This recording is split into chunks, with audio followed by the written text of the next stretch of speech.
Welcome to Kenton's videos. Enjoy the video. In this video, I will explain how to send your KuCoin assets to a Trust Wallet.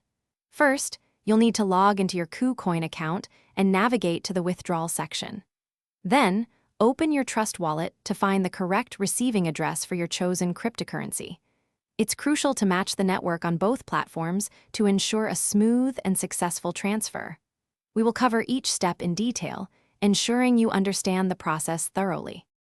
To begin, log into your KuCoin account. Once logged in, navigate to your main assets page. From there, you will find the option to withdraw.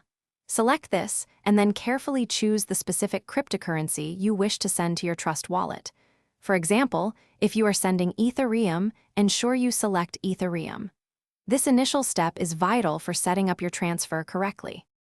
Now, switch over to your Trust Wallet application. Open it and locate the cryptocurrency you want to receive. For instance, if you are sending UST, find UST in your wallet. Tap on the Receive button and your unique deposit address will appear. Pay close attention to the network displayed, as this must precisely match the network you select on KuCoin. Copy this address carefully. Back on KuCoin, paste the Trust Wallet address you just copied into the designated recipient address field. Crucially, select the exact same network you identified in your Trust Wallet. For example, if it was BEP20, choose BEP20 on KuCoin. Enter the amount you wish to transfer. Before confirming, take a moment to review all the details one last time to ensure accuracy and prevent any potential errors. Thanks for watching. Consider subscribing if we helped you.